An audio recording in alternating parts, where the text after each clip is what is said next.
Mm, The only issue I have, I didn't think we'd let them in. They should just be in the waiting room. So they're showing up on the live one. Let me just fix that.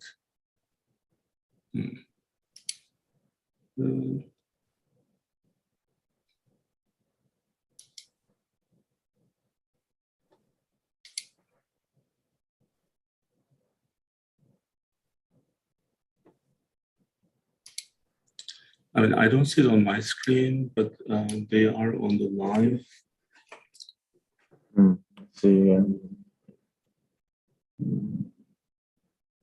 Not sure. This is, well, today, maybe that's how Zoom ones work, but I'm going to go ahead and start and then we can figure it out.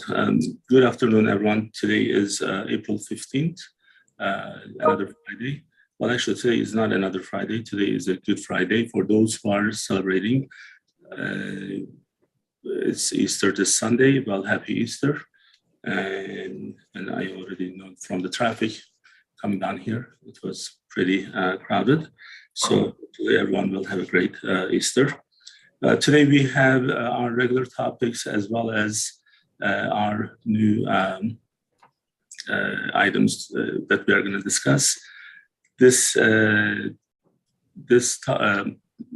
platform becomes one of Delaware's trend maker, almost like we are actually able to make certain headlines or take the headline and then just follow through that. So last week we have Senator Sarah McBride, who was with us. Since then, one of her bill passed the House. Actually, it was last night. And also on the transgender college athletes issue, we do have a follow-up session that we are going to have with a bunch of other people, and we are going to follow up on those, right, Sean? Yep. We are hoping to get another one or two possible guests in our future sessions coming up. So it might be, we're looking potentially middle or end of May as having another guest or two appear, and that way we can further discuss that issue of the transgender athletes in our collegiate sports. But yeah, like I said, ideally, I think it would be middle of May-ish. We should be expecting that. Yep. All right, so now we have a bunch of guest speakers today. So this is one of the first times that we are going to have more than two, I believe. So since we have a lot of topics to discuss, so I do want to get our COVID update.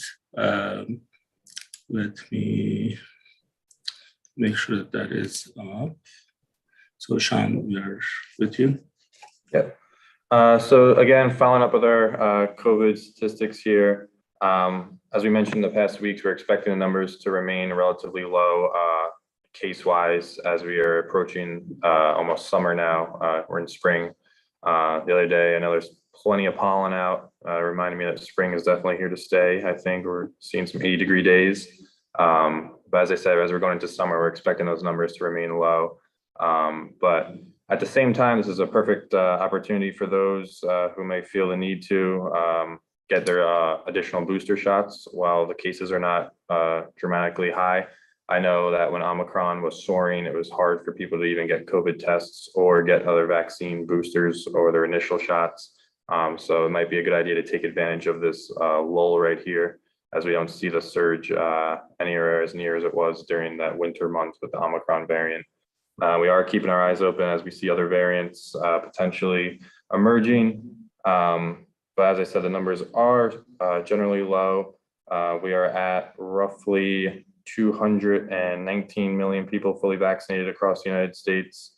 And we are just over 99 million people now having received their booster. And then across the US, we're at, let's see, roughly 86.5% of the total population having received their vaccination. So we are definitely up there vaccine-wise. Like I said, right now there's a low of cases. So this is a good opportunity for those who need to receive their boosters. And additionally, for the pediatric population who we know it wasn't approved initially, this is their time, if they did not already do so, to go ahead and take advantage of that. So while we are getting these updates, one of the issues that we see, especially in the Pennsylvania with the state Senate, state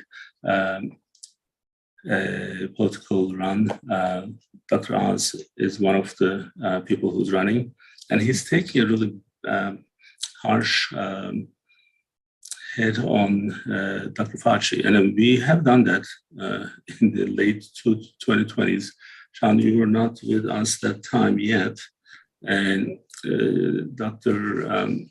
Fauci and I, we had ups and downs in the last 2.5 years, or 2 years, right? So, but I mean, he's not responsible for everything that is happening. So it's not one person. Mm-hmm. And I think Dr. Oz is not being fair. Now, because he's Turkish origin, so I kind of feel it's my responsibility to just make sure that things are, happening fairly. And he wasn't so crazy when he was with Oprah. I don't know, he got a little bit crazier. So, although we are going to invite him to one of our episodes, and I don't know if you can afford him, but I'm assuming from DuPont's Country Club, they're pretty close friends with the owner there. Actually, I think they're in-laws. So maybe we may be lucky to bring him for free. But I do have a lot of questions for him. I don't know what got into him.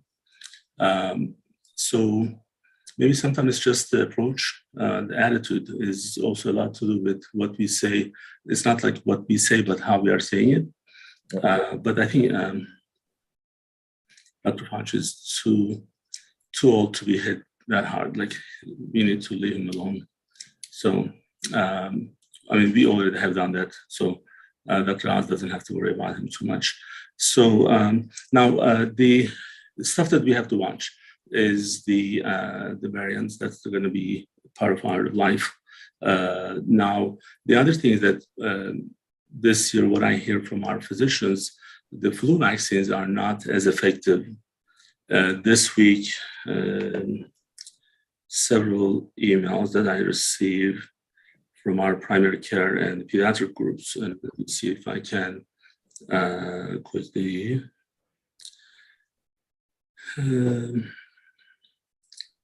So they had like 5 cases. In one case, it's 3 patients.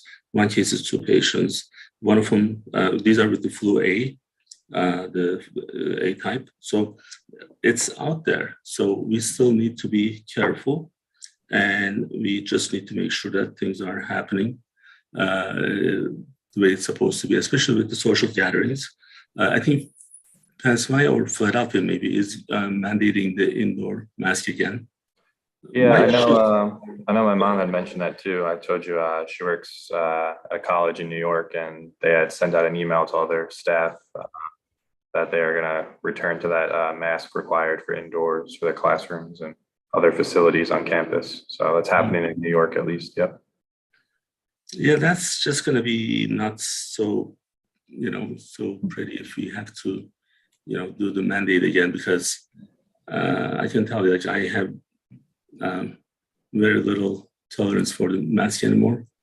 And now if we have to do it because other people are not following certain things, I'm not going to be happy. So,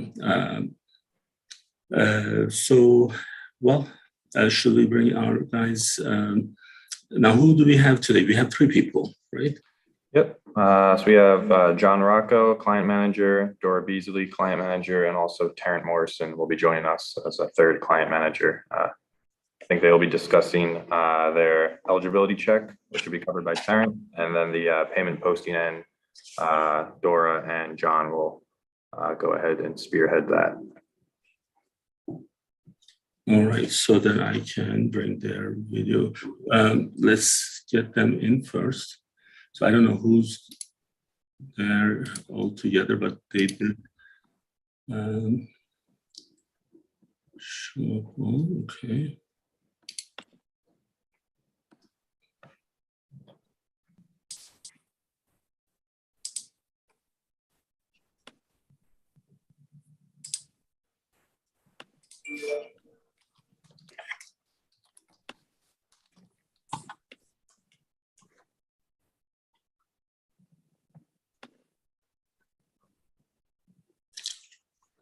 All right, so Dora and Aaron and JR.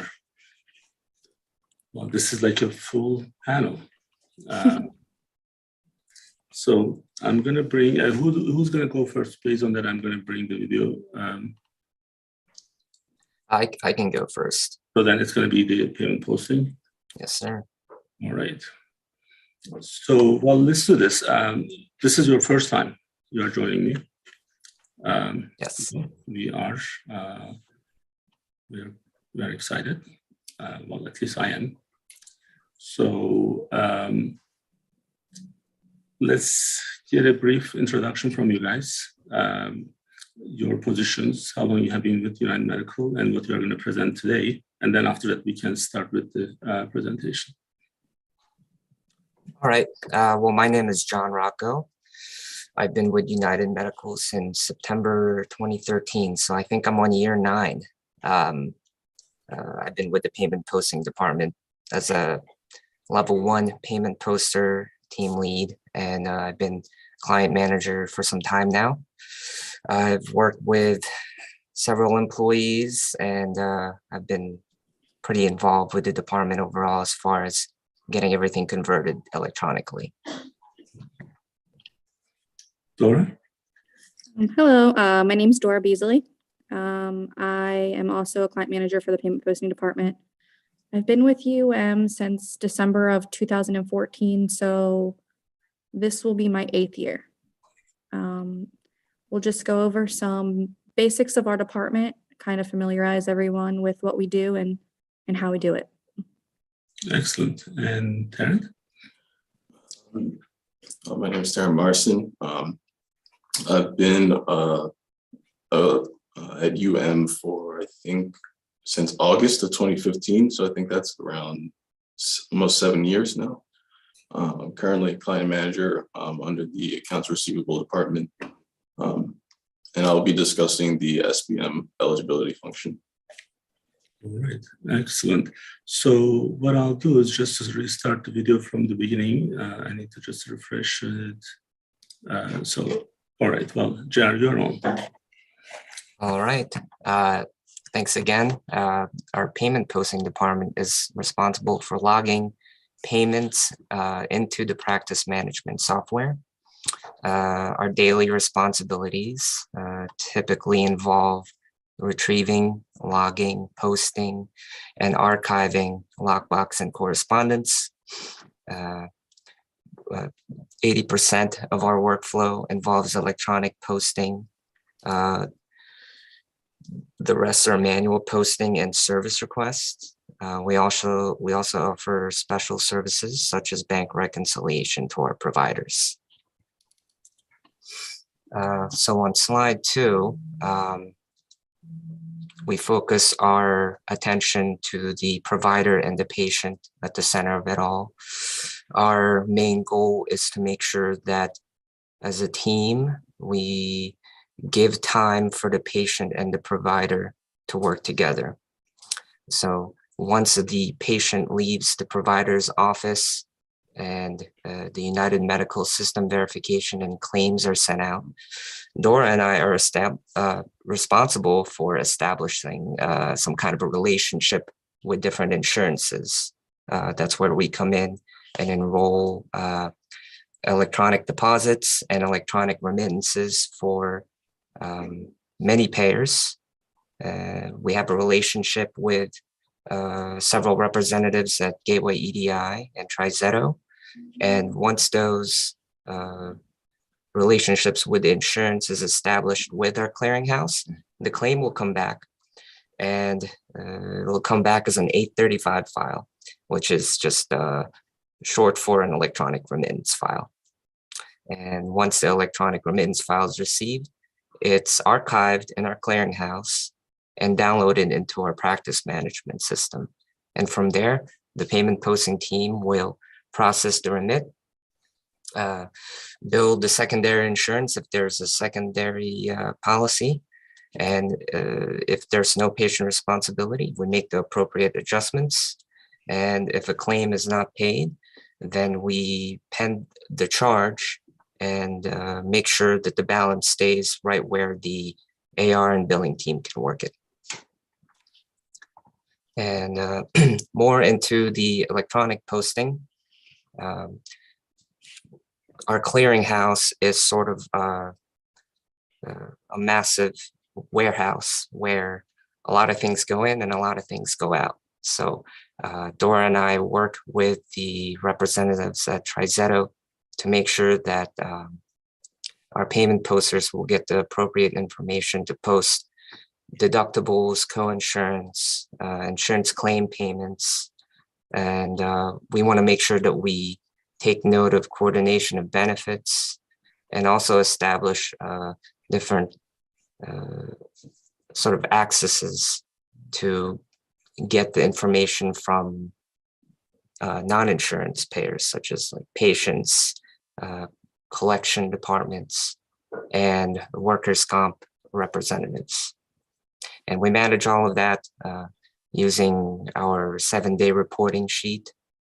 We have a team of 12 people in our department, and we meet several times a week to discuss a certain overflow of work and redistribute it that way. And when some people are out, whether it's COVID reasons, sick, vacation, Dora and I work together to redistribute the work that way as well. And I also want to talk about reconciliation. This is our sort of special workflow for providers that give us certain access to their financial information. And what reconciliation is the process of matching what comes in the bank to what goes into the billing software. So technically it makes an internal work queue for our team that way, that we only enter what money they receive and nothing more. This provides valuable information to the provider's accounting teams. It lets us identify if a certain payment is received. In some cases, providers will receive different EFTs, direct deposits into their account, and we may not get the data through our clearinghouse. And that is normal. It's part of our workflow. And what Dora and I will do is work with not only the clearinghouse and insurances, but the online access portion of this so that we can get the information right away and work on developing that relationship with the vendor later on. Sometimes we don't have direct deposit and we anticipate the money to be cleared in the bank account. So we'll have an electronic remit, but the direct deposit relationship is not there with the bank. So we'll see the information and anticipate it there. And that way we can determine what the, what the amount of money is going to come in for this set of physicians. What the reconciliation process does also is it creates a sort of financial safety net for the front office of our providers. So the separation of duties doesn't really need to be so heavily involved since the money is going directly into the bank accounts. And Dora and I are to work directly with our staff so that we make sure all of the payments are going direct to the bank account. Okay, now I talked about direct deposits. I think the other thing I want to talk about is our manual posting workflow. So this is the other side of our non-electronic posting. So if we do not have the relationships with the clearinghouse and the insurances, there are several ways for the explanation of benefits to come back to the providers and our team. And Dora will talk about that later, and we have some slides coming up. But when the claim is accepted, it's sent over to either a PO box, a pay-to address, or it's faxed over by the payer. After this, we post everything manually. It's not as efficient, but it is part of our workflow. And then we archive all of the explanation of benefits, and then we upload it to our database. And whether it's gonna go to the patient, whether it's a collection remit, or it's gonna be something that our billing team will work on, we have different queues where we store and put that into the next workflow. Okay, that's it from me. Dora, do you want to take over the rest? Sure. So just to kind of... Just a couple questions, a couple points actually. So I'm just going to bring this, let's see if that, all right. So, well, Jared, thank you for the really good information. These are stuff that we work every day. Well, interesting enough, as you guys already know, payment posting was one of my full-time responsibilities back in May, June 2000 timeframe. So that was about 22 years ago. So it's because I'm 29, so that's about I was 7 years old, I guess. So maybe not. So I love payment posting. So you guys know that numbers, math, I like just fantasized me, and I was always good with numbers. And the problem was many people were not good with numbers. Now, 22 years ago was different. So as I'm working, as you guys also know, I'm working on the business book, which does capture this the last 22 years. And when I'm talking about this time, the early 2000s, there is a computer system called DOS-based system. And as I was working with my editor, I had to kind of just go into, like, he didn't understand why we had to kind of elaborate that, because by the time this book would be published, people probably wouldn't really know what DOS-based system is anymore. So like if young people are gonna read the book, hopefully. So then we were kind of explaining. So that time, everything on that EOB, like Delaware Cardiovascular was, and Hospitals of Delaware, 2 clients, I had to punch each of those one by one. 15-page, it would take, like for me, it would take a good 45 to 50 minutes. There was a really nice payment poster working with me, and then it would take literally 2.5 hours. And she would be so stressed, and then and I would go there and help her to reconcile her EOB, and then we would spend another 30 minutes. And it was an extremely stressful work. But then 3 years ago, what was happening, then I forgot how to post money in our system, or maybe 4 years ago, right, JR?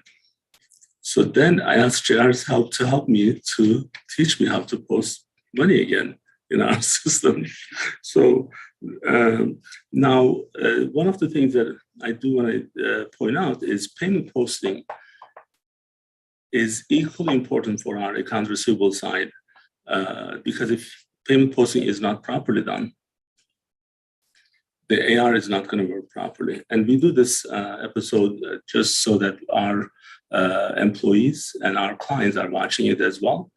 And sometimes we, every other week we do clinical stuff, and then this is our kind of business week. And if the clients are watching, they know why this is important. But also our employees need to also understand that payment posting is equivalent to our AR department in terms of what the work is being done. Because if it's not done correctly, everything else is not happening correctly. So then reconciliation process is another big part, because we hear in many different practices, in the offices, they do have money issues, meaning that they're not able to reconcile money. Front desk collects the money, and then sometimes they don't match up, and then they don't know where the money is. Well, it didn't go public, so I won't mention the name, but one of our clients outside of Delaware lost about $150,000. And if they were following the guidelines that we built we structured from the beginning, then that's how system would help, and then good payment posting would also help them as well. But we also expect client to participate in these, and then making sure that they are following our instructions as well. So just wanted to make sure that I wanted to address a couple of those things with you guys. So Dora, we can go back to the video. Thank you, Kemal. So just to touch more on the manual posting aspect that JR had mentioned, we received this form of payment in many different ways. As he mentioned, most commonly via lockbox. And this is a service that's provided by the provider's bank. Ultimately, there is an address listed for that payer, for that provider, and that will be a PO box number that sends the documents directly to the bank. When they receive those, they're going to process those and deposit them into a bank account for the provider. And they create these batches of multiple payments. And then our team will go in to this site and they'll extract those batches of payments and process those in the PM system. We also receive them by physical mail. Some providers, very limited amount of providers will send us things directly to the billing office, as well as electronic fax, which is our most common now. The newest but not so new method that we utilize is Cerner Secure File Transfer. So this is a site that we utilize that's kind of in conjunction with Cerner, where the providers and even our team can go in and upload documents, and then we can extract those and work those in a timely manner. It's just kind of a communication between, the providers and ourselves, and a place to store those documents as well. And then, of course, we receive service requests from both the providers and our accounts receivable team. And those documents are generally payments that they found by working aging, maybe payments that are for payers that we stopped receiving at some point, or just things that JR and I need to work to get enrolled and set up for that electronic connection. And then lastly is, of course, the payer sites. Some payers, there may be instances where those payments, of course, don't come in electronically.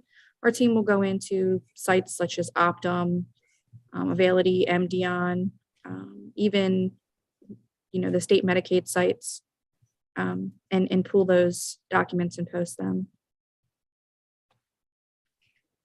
So the next slide would be just some examples of those different sites that we would utilize. Is actually up on the screen now, claims and payment portals. So you can see Zealous and PaySpan and Instamed.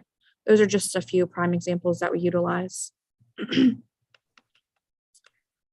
I'm just going to talk a little bit about the reporting aspect of what we do. So on a monthly basis, generally the first of the month, we'll go in and we'll extract some reports that are utilized through multiple departments here at UM. And they consist of both aging and production reports. The first report that we generally run are going to be the financial reports. And those are generally used for invoicing for clients. For SPM, those are the practice summary reports. PDS is going to be the production analysis. And then there's multiple other reports that we utilize, such as the capitation verification report and incentive posting reports. Additionally, we pull accounts receivable reports, and those consist of the age receivable manual entry reports. And these reports calculate the dollar amount that is in each aging bucket. So for instance, the aging that is between 61 and 90 days, or total amount of insurance aging, as well as patient balances that are over 121 days. We also will pull the 6-month charges and days in AR report, and that just takes the average of the 6 months and calculates the total aging for that client. And then also JR and I will complete a ERA verification process. So each month we will sit down and we'll go through all of the payments that are received per client, verify that we're receiving ERAs for those big payers like Blue Cross Blue Shield, Medicare, Medicaid, make sure there are no gaps for any time frame, as well as making sure that they're set up for electronic funds.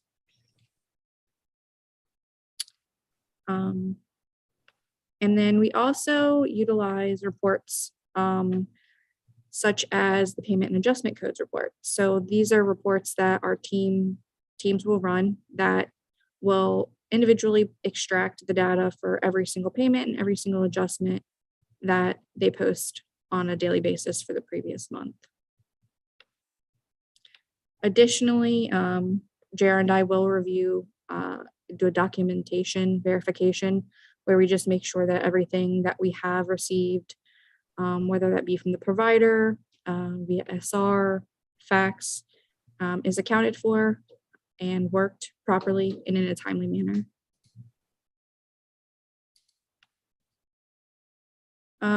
The next topic that we're going to talk about is benchmarks. So we just wanted to touch a little bit on the benchmarks for our department.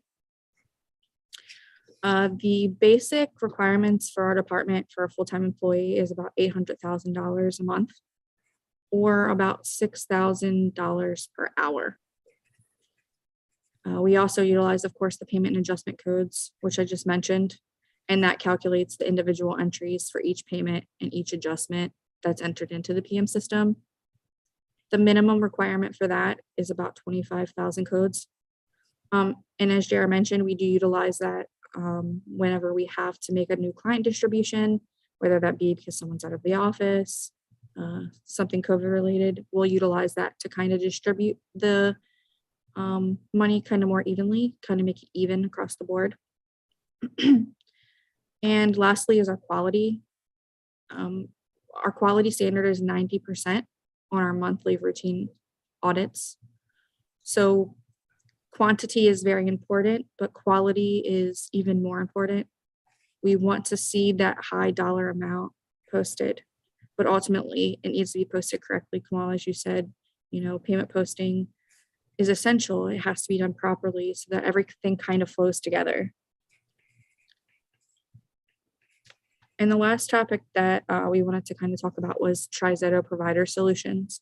And this kind of ties into what JR was saying, what he mentioned about the enrollments and what we utilize with this site.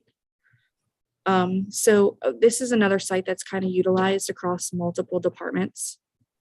It's kind of our hub for sending those medical claims, like JR said, and receiving back the payer data for each payer.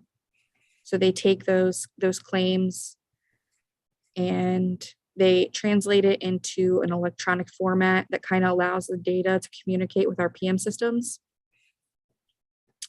It communicates, different payer delays, client site issues, when a payer will terminate their electronic claims. And additionally, we utilize it for STEM, and STEM is Strategic Enrollment Manager. And this is a portal that we utilize that encompasses basically all things EDI and ERA enrollments. It provides us with the appropriate documentation and instructions to complete ERA and EDI enrollments, basically all in one site.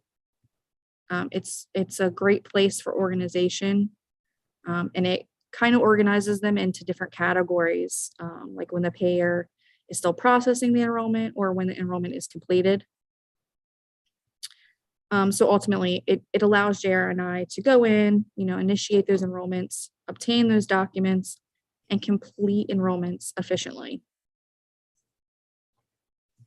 And that is all. All right, Dora, very good. And the other thing that I was thinking that what you guys are doing these days, well, not these days, in the last 2 years, you have your management became more, not challenging, but maybe more interesting because you are managing people in 2 different continents, right? In 2 different time zones. Some of your employees are 7 hours, 6 months of the year, and 8 hours, another 6 months of the year. And how is that working out for you guys so far? I personally love it. I think it's great meeting people, of course, from another part of the world, but their knowledge is amazing. They bring something to the table that's a little bit different in here in the US. So it kind of gives us a challenge, you know. Of course, you know, the language barrier kind of makes you have to use your brain a little bit more when having conversations, but it's great. We have some really great people in our team, and we're very, very glad that they're here. Good to hear that. All right, well, Tarrant, so let's have you cover the patient registration and eligibility check, right? Yes, correct. So, am I on the right video? I am. Yep. All right. Thank you.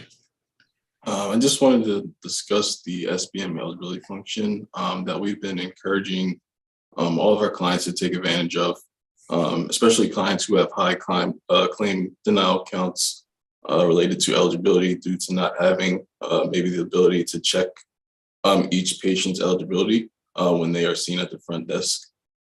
In the first slide, the eligibility function is located within the patient monitor in Sbm and is used to automatically verify the eligibility and benefits for patients with appointments that are coming up. The way it is done is the function creates a report of all the appointments submitted for eligibility verification that is then forwarded to our clearinghouse. And then the clearinghouse then sends the file to whatever payer the patient has on file. After it has been sent, the payer sends a response back to Sbm. And then once the response is given to Sbm, Sbm will automatically update the appointment information with the eligibility status. And also individuals can also request eligibility status in real time the day of the appointment as well. And for slide 3, it's just a snippet of the patient monitor where you can see the appointments that are there for the date selected. And the last 2 columns is where the eligibility function is displayed. You can see the type of insurance the patient has and whether a patient's benefits are currently active or not. The next slide also is a screenshot of the eligibility batch status, which shows how many requests were made on a specific day. It shows how many eligibility requests were on the appointment date, as well as how many were verified. The following slide shows the eligibility response report that shows in more detail the type of plan the patient has. You can see their coverage status to health benefits, as well as see how much the patient has in regards to deductible. And I think the last slide is just an example of the filtered eligibility response report that can be retrieved within the patient monitor. It just displays the payer's response and provides more detailed information, such as exactly how much a patient has left to pay towards their deductible.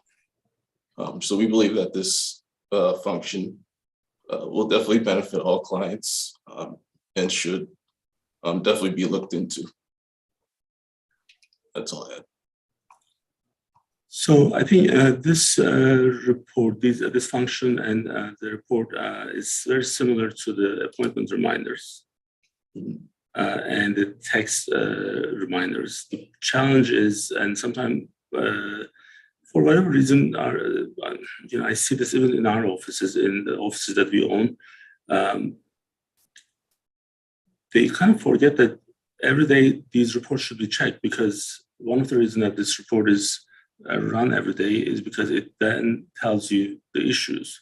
So if the patient doesn't have coverage or if they have different insurances, so this is your time to update those. And you don't want to do it on the day of. You definitely need to do it at least 2 days before, so you have opportunity to fix these and address these issues. But just like everything else, so like I see like appointment reminders, oh, there's an appointment reminder report, great. So then are you guys checking these reports every day? Well, no. Well, then what happens if the system doesn't work, where you are not able to reach out to the patients? Oh, so we don't call them. Well, then you miss out. So same thing for this report. There has to be a designated person, and then they should be joining. They should be checking every day, verifying, and then making sure that they don't miss anything. Unfortunately, that's not a common practice. And that's kind of like one of my concerns. And that's why I wanted these things to be covered. Part of this presentation will be trimmed and we'll be sharing for some of our clients directly. And I'm hoping that we can make our point pretty clear. And this was a really nice, clear presentation. Thank you for preparing this, presenting this, and participating. This is always more fun when the team actually joins me. So thank you. Thank you, Kemal. Thank you. Sean, we have limited time, so let's see what we can do. So thank you guys again. Thank you.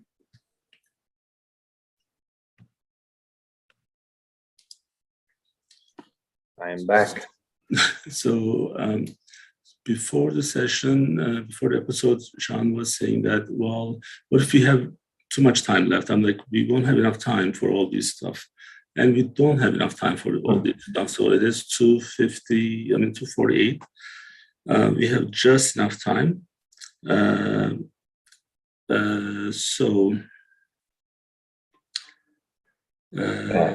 mean, I could touch, we did have a couple slides. As we mentioned a couple weeks before, one of our goals here in these live sessions is to touch briefly, hopefully at least weekly, if not bi-weekly, on some of the social determinants of health that we actually come across in our case conferences. While we do those every morning when we meet with our team of nurses, and sometimes just present to the providers and people watching of actual real life examples.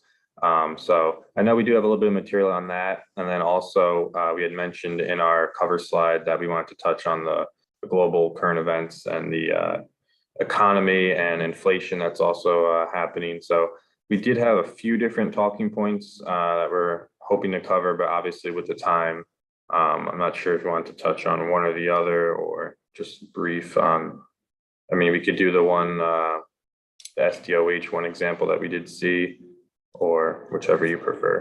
Well, let's do this. So let's talk about a couple of the invites that we sent. So after Sarah McBride, you sent an invite to someone. I asked you to do that for me. And who was that? Yep. So we did reach out to another Delaware state senator, Richardson, Republican state senator here. And we're hoping to see if we can get him to join one of our future sessions to kind of get his take on the transgender athletes in collegiate competition. We have not heard back yet from him if he's able to join. Haven't heard a response one way or the other. So we're kind of waiting on that. And then also down the line, we do have a couple other. Well, before we go to that, so what was the senator's name? Why am I not able to remember his name? Brian Richardson. Oh, that's an easy one. Brian Richardson. We're hoping that he's at some point he can hear what we are saying. This is happening again this year. When I started these sessions, these episodes, part of this show, we wanted to make sure that we are an independent organization. We are not representing anyone specifically. I myself personally, and I'm an independent from the political views. When I was working, when Tanner Fuchs was doing what you were doing, Sean, I asked him to reach out to all the state senators who are Republicans, because we reach out to Democrats and then they do come back to us in 24 to 48 hours, and then we schedule them. They're on. Then some of them they were here multiple times. Unfortunately, in Delaware, Republicans are doing a horrible job, and Delaware doesn't have to be that unfortunate. Delaware used to have a Republican congressman, I believe, Mike Castle. I think he was, and you can yell from there if he was not a congressman. I think he was a congressman. So, and for a long time. And, Delaware is not always Democrat. So, but there's something happened in the last 10 years. People who are in the Republican Party in Delaware, they're doing a really bad job. They do not communicate. They are not visible. They are not participating. They are not engaged. And, you send an email on Tuesday, if I'm not mistaken, or maybe Monday, Tuesday probably, right? Yeah, I think it's Tuesday. So it's Friday, and then we still don't have anything. And you won't hear back from him, 97%, $20 on the table if he does by Monday. So he won't. So we want them to be engaged, and we want to make sure that we can have a conversation with these guys all together. Because we also have other questions, like with the paid family medical leave. Right now, it passed the House. Then there will be other process it needs to go through. Maybe we missed something that we didn't ask proper questions, and then maybe he can, or other people on the other side of the aisle can actually explain those things. But I don't know where these guys are. So hopefully they can hear us. Yeah, we'll get a search party going or something. That way. So one of the other things that I do want to mention, so I got a warning from, not a warning, but just a reminder. Well, there was a Christine O'Donnell. So that was the curse of Republican Party. So you may be too young for that, but this weekend you can watch the SNL. Christine O'Donnell was fun. She was entertaining. Yeah. Okay. Yeah. Anthony, well, he's the one who sent me the message. So if you want to invite her, so we can actually kind of maybe talk to her. So she was a lot of fun. Now, May 7th, Sean, we are doing an event on May 7th, and this is with Brandywine Valley SPCA. Are you aware of that? Yes, I know Kosivi had mentioned it to me. A walk for the pups, I believe. Maybe a run, trot. So I'm actually just getting it's on May 7th in Westchester, right? So we are going to share that information probably next Friday, but United Medical is going to be one of the sponsors. It is, why am I not able to find stuff when I need them the most? Okay, there it is. Walk for PAL. So this is a May 7th event. We are going to be there. We want everyone to be there. If you can make it, let me just share my screen so that people can see what this looks like. Now, everyone who are in my social circle or business, I'm going to be bugging you for donations for Brandywine SPCA. So if you don't take my calls, that would be just wrong. Please don't do that. But this is on May 7th from 9 a.m. to 1 p.m. It's a 5K, and then you can do yoga with puppies. And then we'll be sharing some of this on our social media. And hopefully we can see a lot of our clients, a lot of our employees, and a lot of our patients. I will be dedicated more time to Brandywine Valley SPCA this year and in the future as well. And you will be hearing more and more about our events and our activities, and that this is something that we have to do. And the other thing is with the YWCA, we have a couple of projects coming up with them, and then we are going to be giving updates. Well, we were not able to cover social determinant of health. We have a lot of good updates there. I have some concerns. As we do daily case conferences, Don and Uncle and myself, we see a lot of issues with the approach from the insurance companies. And I don't want this to be another quality metrics quickie cut, but I want this to be meaningful, something that actually has an impact on people's lives. So we are going to make sure that that happens. So I do want to share some information, some real life examples. And United Medical ACO is going to do what it takes for this to be done, right? So we will be there to help our patients. Well, today is another day that we weren't able to finish everything, but I hope it was useful. Easter is on Sunday. Happy Easter, and we will see you in 3 minutes on Bariatric Friday with Dr. Erkan. Sean, thank you for joining me.